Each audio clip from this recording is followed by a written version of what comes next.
Washington, D.C., Sunday, April 2nd, 2006. George Washington University Hospital, Special Care Unit, 10:10 p.m. The slow pound of Nicholas Marten's heart sounded like a drum buried somewhere inside him. His own breath, as he inhaled and exhaled, resonated as if it were a movie soundtrack. So did the sound of Caroline's labored breathing as she lay on the bed next to him, alongside the chair where he sat holding her hand. For what seemed the 10th time in half that many minutes, he looked at her. Her eyes were closed, as they had been, her hand resting gently in his. For all the life in it, it might as well have been a glove. Nothing more. How long had he been in Washington? 2 days? 3? Flown there from his home in Manchester, England, almost immediately after Caroline's call asking him to come. He'd known the minute he heard her voice something was terribly wrong. It had been filled with dread and fear and helplessness. And then she told him what it was. She had a very aggressive, untreatable staph infection and was expected to live only a few days more.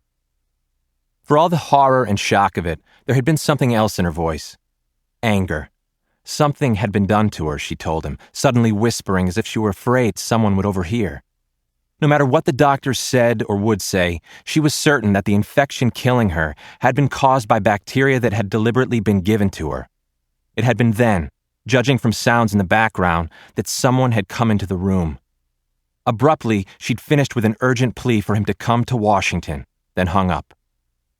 He hadn't known what to think. All he knew was that she was terribly frightened and that her situation was made all the worse by the very recent deaths of her husband and 12-year-old son in the crash of a private plane off the coast of California. Marten found it impossible to know if there was any basis at all for her suspicion. Still, the reality was that she was desperately ill and wanted him to be with her. And from everything he'd heard in her voice, he knew he'd better get there as quickly as he could.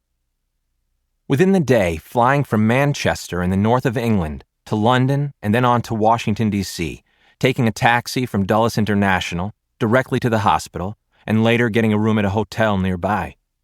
That Caroline knew who he really was and the risk she dared subject him to by asking him to come back into the United States had not been brought up. She would never have asked if something wasn't terribly wrong. So he had come, hurriedly back to the country he had fled 4 years earlier in fear for his life and that of his sister. Come back after so many years and the differing paths their lives had taken, because Caroline had been and was still the one true love of his life. He knew, too, that even though she was happily married and had been for a long time, in some unspoken, even profound way, she felt the same about him. Marten looked up sharply as the room door was suddenly flung open. A heavy-set nurse entered, followed by 2 men in dark suits. The first was broad-shouldered, in his early 40s, with dark curly hair. "You'll have to leave, sir, please," he said respectfully. "The president is coming," the nurse said curtly. At the same instant, Marten felt Caroline's hand tighten around his. He looked down and saw her eyes were open. They were wide and clear, and looked into his the way they had that first day they met, when they were both 16 and in high school. "I love you," she whispered. "I love you too."